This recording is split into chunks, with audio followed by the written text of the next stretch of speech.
जो परंपरा, जो व्यवस्था आपके ऊपर अत्याचार शोषण करती है, आपको उस व्यवस्था से एक झटके में बाहर निकल जाना है और आपको बुद्ध की तरह जाना है। लेकिन ये बाबूजी समाज की महिलाओं को इतना समझ नहीं आना कि कर्म कांड पूजा पाठ पर खर्च होने वाला पैसा अपने बच्चों की शिक्षा पर लगा दिया। तो आज मैं यहाँ वाराणसी से कह रही हूँ कि आने वाले समय में आपके बच्चे इस देश में डॉक्टर बनेंगे, इंजीनियर बनेंगे, जज बनेंगे, वकील बनेंगे, यहाँ तक इस देश के राष्ट्रपति है, प्रधानमंत्री, चाहे वो करवा चौथ का व्रत हो या नवरात्रों के व्रत हो या फिर आपके 16 सोमवार के व्रत हो या फिर कावड़ लाने वाली प्रथाएं हो जो आजकल चली हुई है, इनसे आपका कभी भी भला नहीं होगा। अगर आपका भला होगा या आपके बच्चों का भला होगा, वो होगा शिक्षा से। सरपंच जी कह रहे थे कि अगर कोई महिला शिक्षा लेती है तो वो विधवा हो जाएगी। तो उन्होंने सवाल किया, चलिए मैं शादीशुदा हूँ, मैं मानती हूँ मैं शिक्षा ले रही हूँ, मैं विधवा हो जाऊंगी, लेकिन जो छोटी छोटी बच्चियां पढ़ रही हैं वो शिक्षा ले रही है, तो वो विधवा कैसे हो जाएंगी? आपके जहन में आया है सवाल? मतलब कितना तार्किक सवाल किया कि शादीशुदा हो जाएगी। चलो मैं मान लेती हूँ कि जो छोटी छोटी बच्चियां शिक्षा ग्रहण कर रही है, जिनकी शादी नहीं हुई है, तो वो विधवा कैसे हो जाएगी? तो सबके कान खड़े के खड़े रह गए और सभी छम पड़ गए।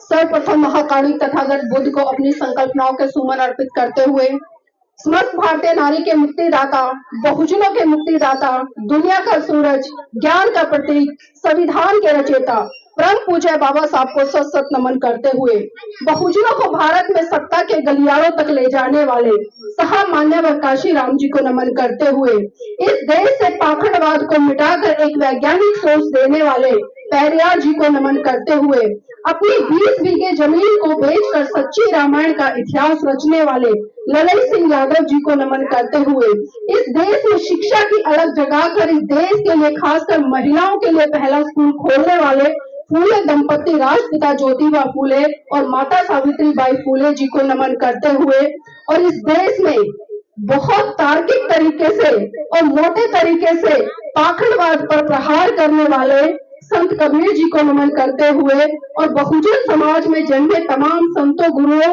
व नायक नायिकाओं को सत सत नमन करते हुए और आज बिहार के इस बक्सर के इस गांव में सबसे पहले मैं आप सभी का तहे दिल से साधुवाद करती हूँ, धन्यवाद करती हूँ, क्योंकि आज अगर महिलाएं यहाँ पर बैठी हैं, हमारी बहन बेटियां बैठी हैं, तो कहीं ना कहीं इसके लिए हमारे महान पुरुषों ने बहुत बड़ा त्याग, समर्पण, बलिदान किया है। अगर मैं बात यहाँ पर शिक्षा की करूँ, क्योंकि जिस तरह से राष्ट्रमाता सावित्री बाई फूले ने उस समय की तमाम कृतियों से लोहा लेते हुए उस समय जो व्यवस्था थी उस पर कुठारा घाट करते हुए इस देश की महिलाओं के लिए पहला स्कूल खोलने का काम किया, तो इसमें कोई अतिशयोक्ति नहीं होगी। आज हमें स्कूलों में पढ़ाया जाता है कि शिक्षा की देवी कौन, किसको बताते हैं, तरह तरह की लोग बातें करते हैं और कहते हैं कि अगर आज भारत में शिक्षा की कोई देवी है तो वो है सरस्वती। लेकिन मैं कहती हूँ कि अगर भारत देश में शिक्षा की कोई देवी है तो वो कोई सरस्वती नहीं बल्कि वो राष्ट्रमाता सावित्री बाई फूले है, जिनके संघर्ष, समर्पण, बलिदान के कारण आज बहुजन समाज से लेकर तमाम बहन बेटियों को स्कूल में जाने का अधिकार मिला। वो समय था जब घर की बहन बेटियों को घर से बाहर निकलने नहीं दिया जाता था, घर की चार दीवारी में उन्हें रखा जाता था, उन्हें घूंघट में रखा जाता था। तमाम इस तरह की परंपराएं थी कि शादी से पहले एक बेटी अपने पिता के अधीन रहे, जब शादी हो जाए और वो अपनी ससुराल चली जाए तो वो पति के अधीन रहे, और जब उसका पति मर जाए तो वो अपने पुत्र के अधीन रहे। मतलब पूरा का पूरा वर्चस्व एक महिला की आजादी पर पुरुष का लगा दिया कि एक महिला कभी भी स्वतंत्र नहीं हो सकती, वो बिना पुरुष के बताए, बिना उसकी इजाजत के कहीं बाहर नहीं जा सकती। लेकिन धन्य है ऐसे महान पुरुष जिन्होंने बताया कि अगर नारी अपनी जिद पर आ जाए और नारी ठान ले तो नारी इस देश की आज राष्ट्रपति तक भी बन सकती है। तो ये त्याग, समर्पण, बलिदान हमारे महान पुरुषों का है। लेकिन आज हम बहुत ज्यादा स्वार्थी हो गए हैं। आज सिर्फ हम अपने परिवार तक, अपने बच्चों तक, अपने रिश्तेदारों तक सीमित रह गए हैं। लेकिन जिन महान पुरुषों ने आज हमें ये आजादी भरा जीवन दिया, शायद उसकी हम चर्चा भी नहीं करते, कल्पना भी नहीं करते, और कभी इतिहास के पन्नों में जाकर नहीं देखते कि अगर ये नायक नायिकाएं नहीं होते तो इस भारत देश के बहुजन समाज के तबके की स्थिति क्या होती। क्योंकि मेरी बहनों, मैं आपको बता दूं, आजादी से पहले इस भारत देश में तरह तरह की प्रथाएं थी, और वो प्रथाएं किस तरह से काम कर रही थी। आप सबने सती प्रथा सुनी होगी। जब एक महिला का पति मर जाता था तो उस महिला को जिंदा जला दिया जाता था। सुनी है ये प्रथा? तो देखिए, हमारे बीच में कुछ महिलाएं हैं जो जानती हैं कि सती प्रथा क्या है।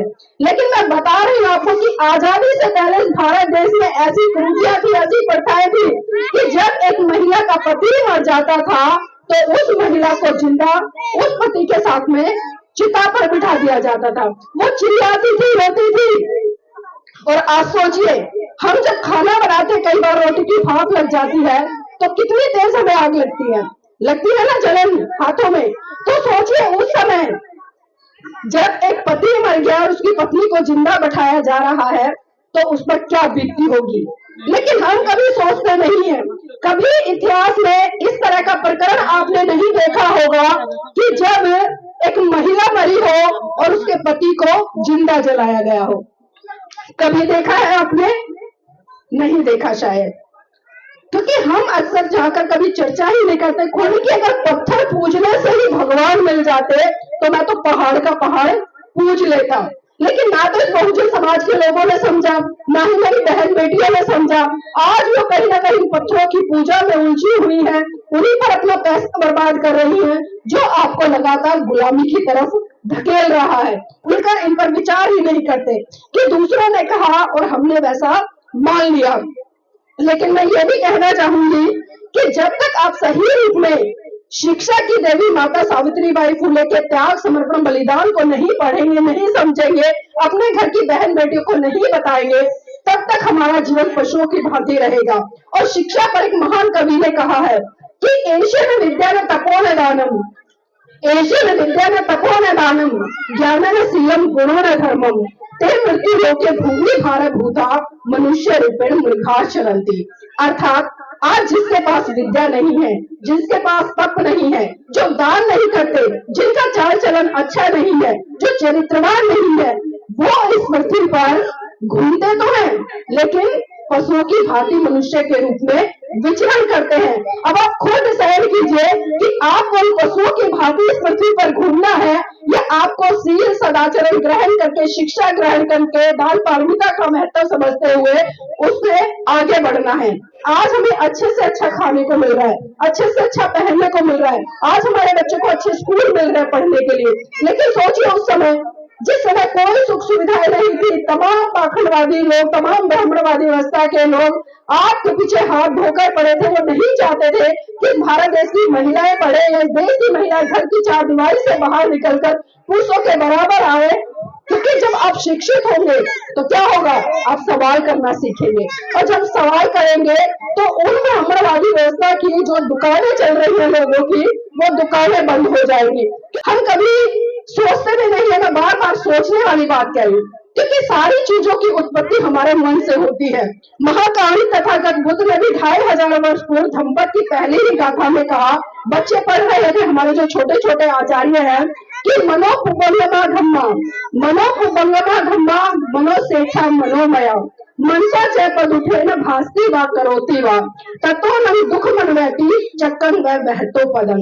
अर्थात मन सभी प्रवृत्तियों का अगवा है, मन ही उनका प्रधान है, वे मन से ही उत्पन्न होती है। यदि आप दुखी मन से कोई काम करते हैं, कोई वचन बोलते हैं, तो दुख आपका पीछा उसी प्रकार से करता है जिस तरह से चक्का पहिया गाड़ी खींचने वाले बैलों का। कहने का मतलब बड़ा साधारण सा है कि जब आप दुखी होते हैं तो आप खुद देखिए, आकलन कीजिए, क्या कभी कोई अच्छा काम कर पाते हैं? जब आप दुखी होते, परेशान होते हैं, कोई भी अच्छा काम नहीं कर पाते, कुछ भी अच्छा नहीं सोच पाते। अगर मैं उदाहरण के तौर पर बात करूं, किसी के घर में कोई मृत्यु हो गई है तो क्या आप वहां जाकर हंसेंगे?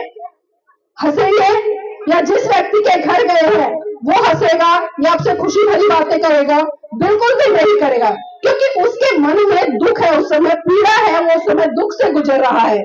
तो जब हमारे जीवन में दुख आते हैं और जब हम उन दुखों को दूर नहीं करते हैं तो स्वाभाविक सी बात है वो दुख हमारा पीछा उसी तरह से करते हैं जिस तरह से चक्का यानी कि पहिया गाड़ी खींचने वाले बैलों का। और आपने देखा है कि जब गाड़ी चलती है और जो बैल होता है बैल गाड़ी को खींचता है और बैल का इस्तेमाल किस लिए होता है?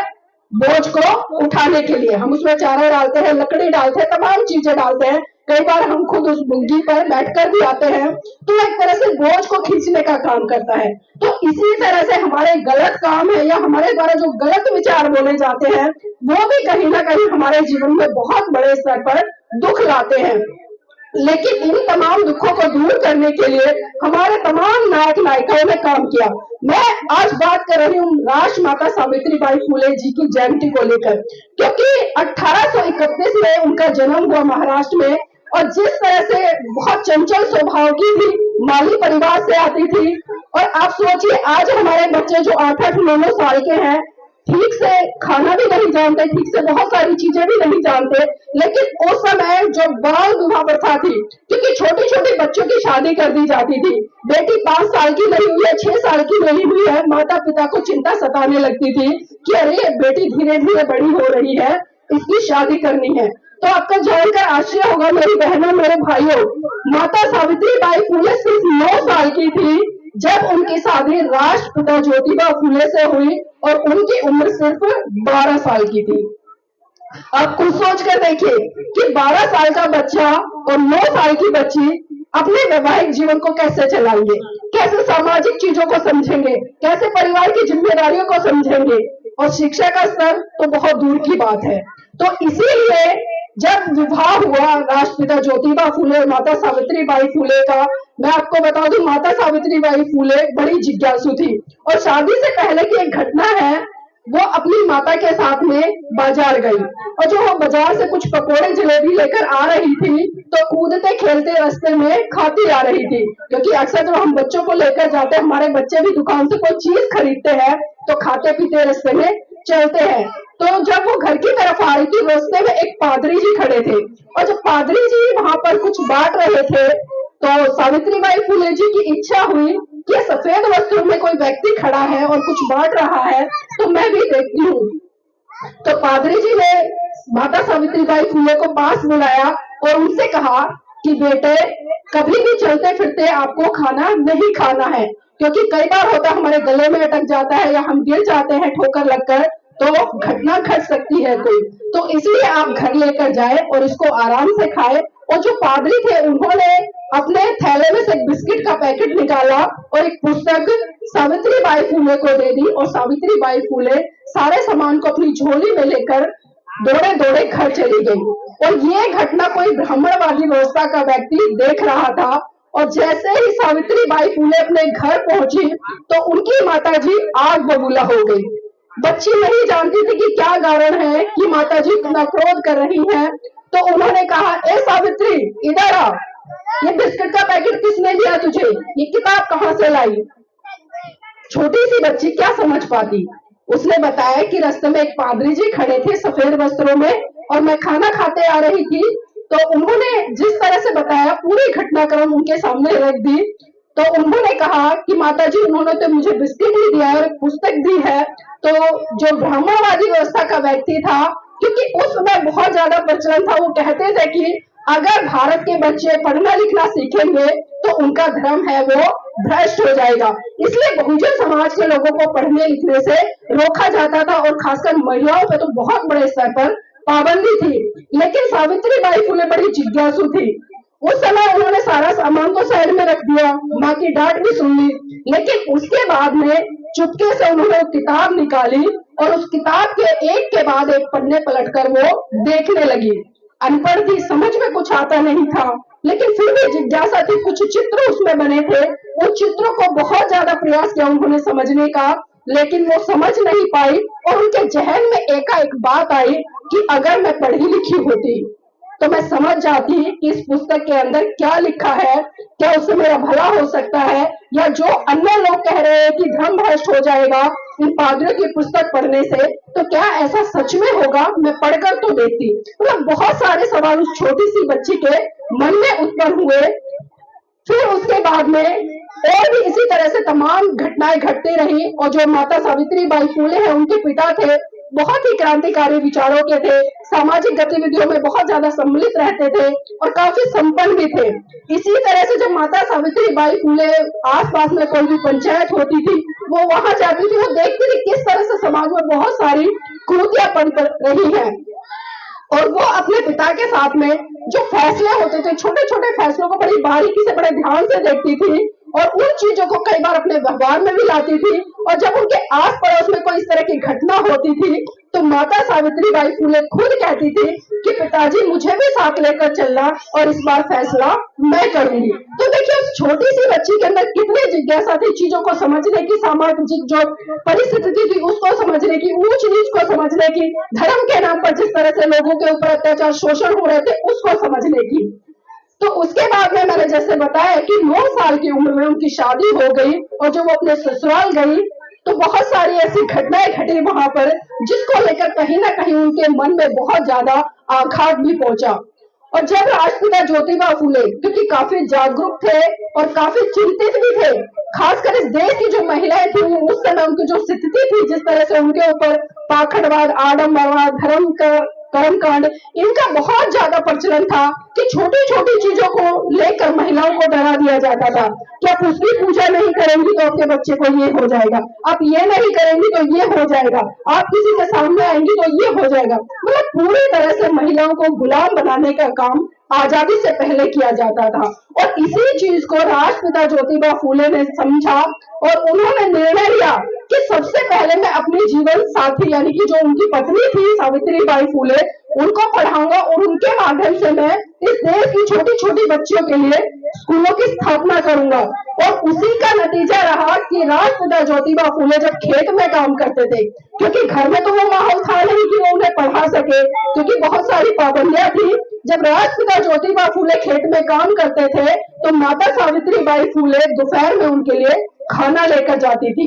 और जब वो खाना लेकर जाती थी तो पहले दोनों साथ में बैठकर खाना खाते थे और उसके बाद राष्ट्रपिता ज्योतिबा फुले पेड़ की डंडी तोड़कर उनको रेत पर पढ़ाने का काम किया करते थे। तो सोचिए उस समय जिस बच्ची के अंदर जिज्ञासा थी और राष्ट्रपिता ज्योतिबा फुले के अंदर ये जिज्ञासा थी कि पहले मैं सावित्री बाई फुले को पढ़ाऊं और जब वो पढ़ लिख जाएंगी तो फिर हम बहुत सारे स्कूल खोलेंगे। तो उन्होंने ऐसे धीरे धीरे करके सावित्री बाई फुले को पढ़ना लिखना सिखाया। और जब वो पढ़ लिख गई तो उन्होंने एक प्रस्ताव रखा अपने घर में कि अब हम बच्चियों के लिए स्कूल खोलेंगे। उससे पहले ही जब माता सावित्री बाई फुले शिक्षा ले रही थी तो पूरे गांव में चर्चा का विषय बन गई। पूरे के जो ब्राह्मणवादी व्यवस्था के लोग थे वो तिलमिला गए कि अरे हमारे धर्म ग्रंथों का अपमान हो रहा है, क्योंकि जो हमारे धर्म ग्रंथ है वो महिला को शिक्षा का अधिकार नहीं देते। और अगर कोई जो महिला है शिक्षा लेगी तो उसका पति मर जाएगा, यानी कि वो विधवा हो जाएगी।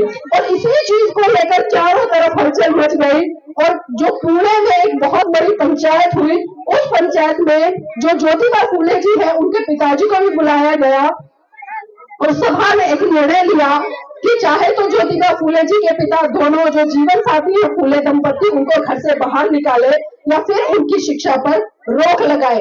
तो जब पंचायत हुई तो वहां पर माता सावित्री बाई फुले भी पहुंची और जब वो वहां पर पहुंची तो जो ब्राह्मणवादी व्यवस्था के लोग थे वो और ज्यादा तिलमिला गए कि हमारी पंचायत में एक महिला आई है और वो भी वो महिला जो शिक्षा ले रही है। तो मतलब बहुत सारे सवाल उठे। तो वहां पर जब लोगों ने फरमान सुनाया जो पंच थे कि आप इस गांव से बाहर निकल जाइए, तो माता सावित्री बाई फुले हिम्मत जुटाती है और वो कहती है कि जब फैसला मेरे निर्णय में हो रहा है तो मुझे भी अपनी बात रखने का अधिकार है। ये नहीं कि आपने यहाँ पर मुझे बुलाया नहीं, मेरे बारे में निर्णय लेना है और आपने फरमान सुना दिया कि आप गांव खाली करके चले जाएं। तो आप सोचिए कि उस समय जो महिला घर से नहीं निकल सकती थी, उस महिला ने इतनी हिम्मत जुटाई कि पंचायत में गई और पंचायत में उन्होंने एक बात कही। आप बहुत बड़े ध्यान से सुनिएगा। उन्होंने कहा कि अभी जिस तरह से सरपंच जी कह रहे थे कि अगर कोई महिला शिक्षा लेती है तो वो विधवा हो जाएगी, तो उन्होंने सवाल किया, चलिए मैं शादीशुदा हूँ, मैं मानती हूँ, मैं शिक्षा ले रही हूँ, मैं विधवा हो जाऊंगी, लेकिन जो छोटी छोटी बच्चियां पढ़ रही हैं वो शिक्षा ले रही है, तो वो विधवा कैसे हो जाएंगी? आपके जहन में आया ये सवाल? मतलब कितना तार्किक सवाल किया कि शादीशुदा हो जाएगी, चलो मैं मान लेती हूँ कि जो छोटी छोटी बच्चियां शिक्षा ग्रहण कर रही है, जिनकी शादी नहीं हुई है, तो वो विधवा कैसे हो जाएगी? तो सबके कान खड़े के खड़े रह गए और सभी छम पड़ गए। राष्ट्रपिता ज्योतिबा फूले जी इस बात से बड़े खुश हुए कि मेरी जो पत्नी है वो बड़ी तार्किक है, वो समझदार है। उन्होंने सभा का निर्णय तो लिया, लेकिन जो उनके पिता थे बहुत क्रोधित हो गए इस चीज से, क्योंकि किसी महिला को पंचायत में बोलने का अधिकार नहीं था। जब वो घर लौटे तो पूरा का पूरा फरमान राष्ट्रपिता ज्योतिबा फूले और माता सावित्री फूले के खिलाफ उनके पिताजी ने सुना दिया और उनको घर से बाहर निकाल दिया। वो घर से बाहर निकले और फातिमा शेख नाम की मुस्लिम समुदाय से आने वाली एक महिला थी, उन्होंने राष्ट्रपिता ज्योतिबा फूले और माता सावित्री बाई फूले को अपने घर में शरण दी। और जब इसी तरह से, क्योंकि आप देख रहे हैं कि आपके यहाँ पर भी विश्व शांति निवारण स्कूल है, उसका संचालन हो रहा है, इसी तरह का स्कूल उन्होंने भी बनाया। और जब उन्होंने स्कूल बनाया तो उसमें पहले 1 बच्ची, 2 बच्ची, 3 बच्ची, इस तरह से करते करते बहुत सारी बच्चियां आने लगी। और जब माता सावित्री बाई फूले घर से निकलकर उन बच्चों को पढ़ाने जाया करती, तो जो उस समय जो लोग थे जो नहीं चाहते थे कि बेटियों को शिक्षा मिले, वो माता सावित्री बाई फूले के ऊपर गोबर फेंकते थे, कीचड़ फेंकते थे। इन चीजों से बहुत ज्यादा परेशान माता सावित्री बाई फूले हुई। अब आप खुद सोचिए कि अगर आप किसी गली से निकल रहे हैं, आप कहीं जा रहे हैं और आपके ऊपर कोई कीचड़ गोबर फेंक दे, 1 दिन फेंके, 2 दिन फेंके, 3 दिन फेंके, क्या चौथे दिन आप जाओगे? जाओगे? नहीं जाओगे, क्योंकि आप वहां से निकलना बंद कर दोगे और जो हमारा हिम्मत है वो भी कहीं ना कहीं टूटती है, क्योंकि हमें लगातार अपमान सहना पड़ रहा है। और ऐसा नहीं है कि माता सावित्री बाई फूले को पीड़ा नहीं होती थी, उन्हें एहसास नहीं होता था, उन्हें भी बहुत पीड़ा होती थी। और वो जब लौट कर खाना आती थी तो वो कई बार रोकर उनकी आंखों में आंसू भी आ जाते थे। वो राष्ट्रपिता से कहती थी कि साहब, जब मैं गली से निकल कर जाती हूँ तो लोग मुझ पर कीचड़ फेंकते, पत्थर मारते हैं, यहाँ तक कि मुझे गंदी गंदी गालियां भी देते हैं।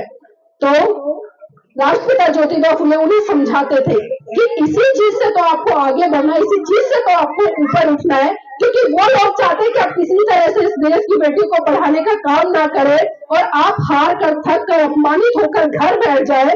आपको इससे ऊपर उठना है और आप जो काम कर रही हैं, देखिए एक समय आएगा कि इस देश में आपकी जय जयकार होगी और लोग आपके काम को समझेंगे। तो इस चीज को फिर से उन्होंने अपने जीवन में मनोसात किया और वो अगले दिन फिर गई और ज्योतिबा फूले जी ने घर से निकलने से पहले उन्हें कहा कि सावित्री, अपने बैग में एक साड़ी रखकर ले जाओ, जो कीचड़ में तुम्हारी साड़ी धस जाएगी, वो कीचड़ फेंकेंगे, गोबर फेंकेंगे, आप स्कूल में जाकर ये साड़ी बदल लेना और जब उधर से फिर से दोबारा से उस साड़ी को जो कीचड़ से धसी हुई है उसको पहनकर आ जाना। ऐसे तुम्हारे कपड़े भी बच जाएंगे और तुम्हें कहीं ना कहीं एक सुरक्षा का अभाव भी होगा। तो बहुत सारी चीजें उस समय घटी, लेकिन हम इन चीजों को समझते ही नहीं है, क्योंकि आज हमें अच्छे से अच्छा खाने को मिल रहा है, अच्छे से अच्छा पहनने को मिल रहा है, आज हमारे बच्चों को अच्छे स्कूल मिल रहे हैं पढ़ने के लिए।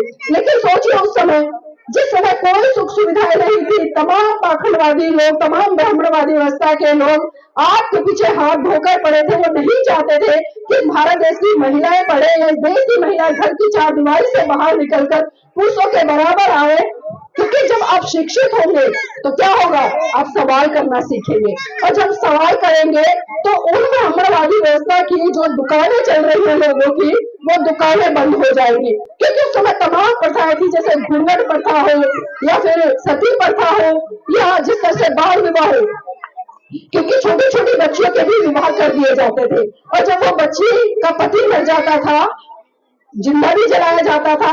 लेकिन कई बार ऐसा होता था कि कुछ लोग जब विरोध करने लगे तो उसके बाद में महिलाओं को दूसरा विवाह करने का अधिकार नहीं था और वो अगर गर्भवती है तो उसको बहुत गलत तरीके से समाज के लोग देखते थे। तो इसी चीज को मद्देनजर रखते हुए माता सावित्री बाई फूले और राष्ट्रपिता ज्योतिबा फूले ने कई अनाथ आश्रम खोले, कई बाल गृह खोले, जिसमें की जो विधवा महिलाएं होती थी, उनके जो बच्चे होते थे तो उनको वो पालने पोसने का काम करते थे, अपने आश्रम में रखते थे। और कोई भी महिला जिसको घर से निकाल दिया गया, उस समय दंसी प्रथा भी थी, बहुत सारी ऐसी कुरीतियां थी, तो उन सबको वो अपने आश्रम में रखते थे और उनका पालन पोषण करते थे। एक बार की घटना है, एक महिला थी, ब्राह्मण महिला, काशीबाई उसका नाम था। वो उसका पति मर गया था, लेकिन उसके बाद जो गांव के आस पड़ोस के उन्हीं के परिवार के लोगों ने उसके साथ में गलत काम किया, जिससे कि वो महिला गर्भवती हो गई। और जब उसे पता चला कि मैं गर्भवती हो गई हूँ, तो वो पास में एक नदी थी, उसमें जा रही थी मरने के लिए, कूदने के लिए। और ज्योतिबा फूले वहां से गुजर रहे थे, उन्होंने देखा कि कोई महिला नदी के पास खड़ी है, रो रही है और बहुत पीड़ा में है। तो ज्योतिबा फूले जी उसके पास गए, उन्होंने उसकी बात को सुना कि बहन क्या बात है, क्यों रो रही, क्यों इतना बिलबिला रही, क्यों इतनी पीड़ा में हो। तो उन्होंने सारी घटना बताई और ज्योतिबा फूले उस महिला, जो कि काशीबाई नाम की महिला थी, उसको घर लेकर आए और उन्होंने सावित्रीबाई फूले से कहा कि आप इसको रखो और इसकी जो परेशानियां हैं उसका समाधान करो। तो उन्होंने समाज की परवाह न करते हुए, सारी चीजों से ऊपर उठते हुए, जो काशीबाई नाम की महिला थी उसको अपने घर में रखा। और जब उसका बच्चा हुआ तो उसको ज्योतिबा फूले और राष्ट्रपिता जो फूले थे उन्होंने गोद लिया और उसका नाम रखा यशवंत। और वही बच्चा आगे चलकर अच्छा डॉक्टर बना और डॉक्टर बनने के बाद उसने भी अपना पूरा का पूरा जीवन समाज को समर्पित कर दिया। लेकिन आज हम क्या देख रहे हैं कि आज हम ऐसा कर रहे हैं कि हम समाज के लिए काम कर रहे हैं, हम अपने बच्चों को तैयार कर रहे हैं। मैं धन्यवाद देती हूँ आदरणीय आचार्य सतेंद्र गौड़ जी का, क्योंकि उन्होंने यहाँ पर जो धम्पर संघ है उसके माध्यम से जो विश्व शांति निवारण स्कूल की स्थापना की और एक बीड़ा उठाया कि जो पौध है हमारी, उसको पानी देकर उसके पेड़ की तरह बड़ा करना है, उस पर अच्छे अच्छे फल आए और ये अपनी संस्कृति से जुड़कर रहे। इसके लिए उन्होंने बहुत अच्छे तरह से काम किया। आपने देखा होगा कि मंच पर बच्चों ने जिस तरह से नमन, त्रिशरण, पंचशील और धम्पत की गाथाओं का वाचन किया, वास्तव में बहुत ही सराहनीय काम है। और इस तरह के काम जगह जगह पर होने चाहिए, क्योंकि जब तक हम अपने बच्चों को अपनी संस्कृति से नहीं जोड़ेंगे। अब बहुत सारे लोग कहते हैं कि संस्कृति आखिर क्या है, कुछ संस्कृति का मतलब कुछ समझते हैं, कुछ अलग समझते हैं। लेकिन मैं आपको बता दूं कि जब हम चर्चा करते हैं, क्योंकि संस्कृति हमारा रहन सहन, खाना पीना, हमारा जो पूजा पाठ करने का तरीका या एक दूसरे के प्रति आदर सत्कार करने का तरीका, ये कहीं ना कहीं ये सारी चीजें संस्कृति में आती हैं। तो इसलिए जो अच्छी चीजें हैं हमें उन्हें ग्रहण करना है, अच्छे आचरण को ग्रहण करना है, अच्छी बातों को ग्रहण करना है, तभी हम परिवार में सुख शांति बनाकर रख पाएंगे और एक अच्छे समाज की, वे सभ्य समाज की, वे नैतिक समाज की स्थापना कर पाएंगे। अन्यथा तो आप कुछ भी कहते रहे, कोई फायदा होने वाला नहीं है। तो माता सावित्रीबाई फूले का ये त्याग भरा संघर्ष रहा और उन्होंने बहुत छोटी उम्र में, यानी कि मैं बात करूं कि 1 जनवरी 1848 में भारत में जो महिलाओं के लिए पहला स्कूल खोला पुणे में, और उसके बाद लगातार 3-4 साल के अंदर उन्होंने 18 स्कूल इस भारत देश की महिलाओं को देने का काम किया। ये कोई छोटी बात नहीं है। आज हम भारत देश में उठाकर देखिए आंकड़े कि जो बहुजन समाज से आने वाले लोग हैं या महिलाएं हैं, जो पढ़ी लिखी जज है, डॉक्टर है, इंजीनियर है, वकील है, कितने स्कूल उन्होंने खोले। आप आंकड़े उठाकर देखिए, चर्चा कीजिए कि कितने स्कूल उन्होंने खोले।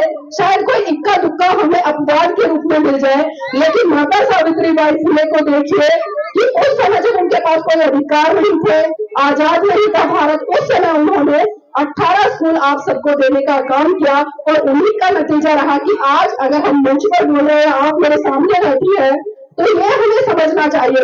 इसी कड़ी में चर्चा करना चाहूंगी परम पूज्य बाबा साहब को लेकर भी, क्योंकि जो परम पूज्य बाबा साहब है उनके 3 गुरु रहे।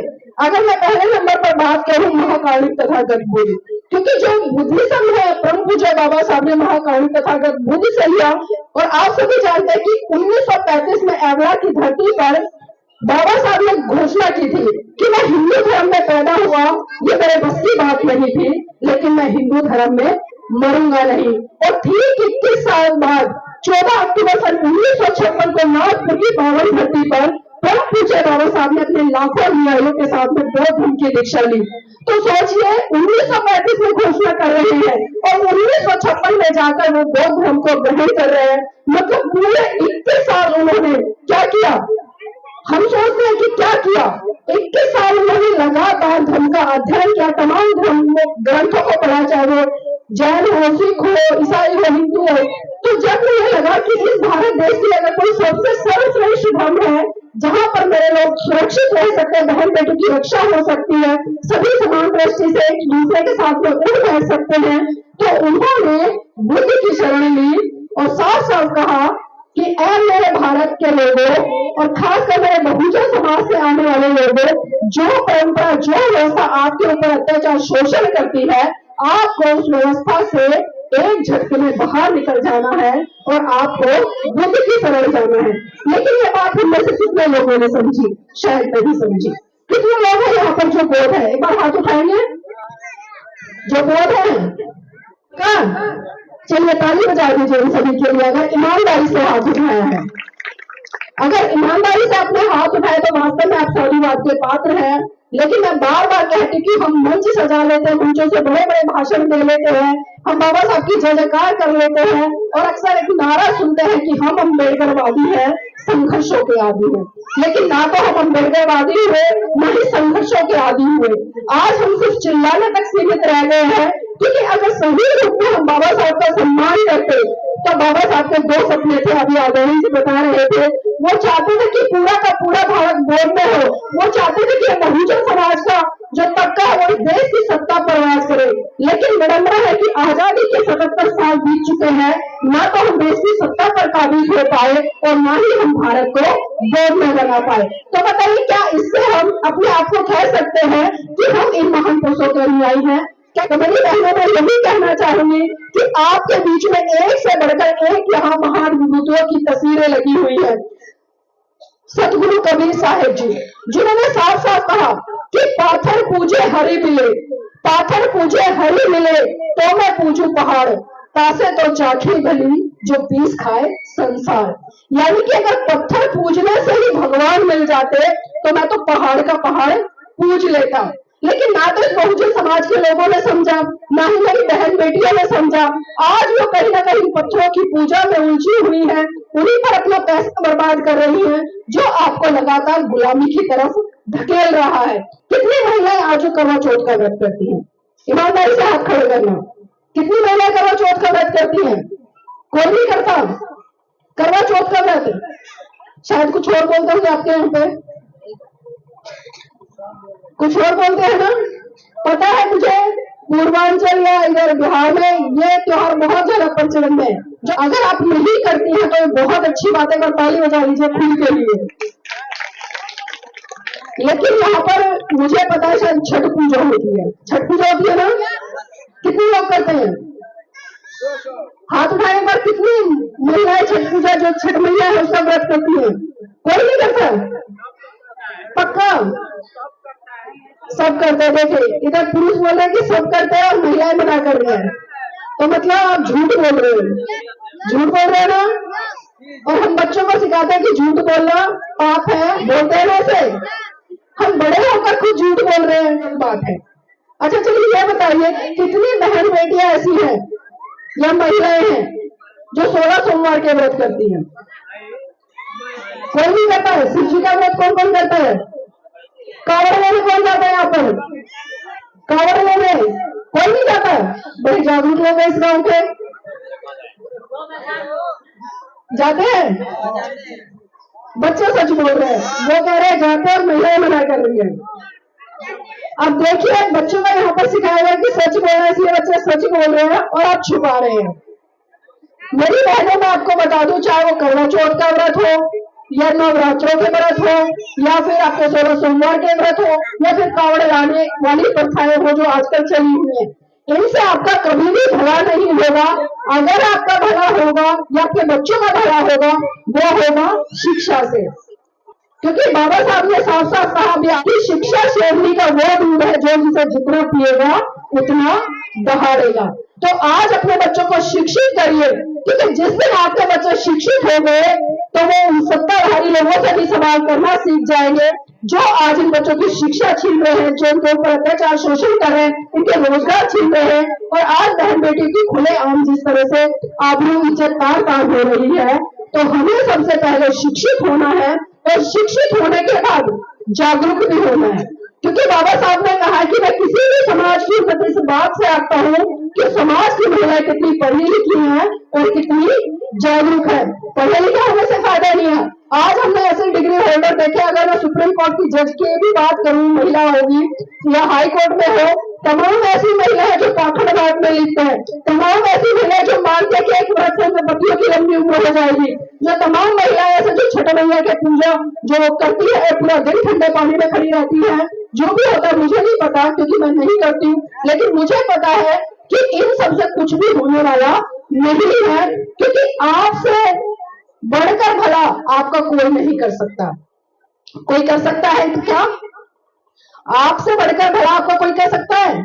नहीं कर सकता ना। तो इसलिए अपना विकास कीजिए, अपने बच्चों को शिक्षित कीजिए और उन्हें सही दिशा की तरफ लेकर जाइए, क्योंकि आज भी कहीं ना कहीं हम दूसरों की संस्कृति, दूसरों के पूजा पाठ, दूसरों के मंदिरों में जाना, दूसरे की चीजों को अपनाना, उसमें बहुत ज्यादा लगे हुए हैं, जिससे कि हमारा पैसा खर्च होता है। बहुत सारे सत्संग कीर्तन होते हैं जगह जगह, हमारे ही बहन बेटियां वहां पर जाकर बैठती है, हमारी बहन बेटियां वहां पर दान चढ़ा के आती है।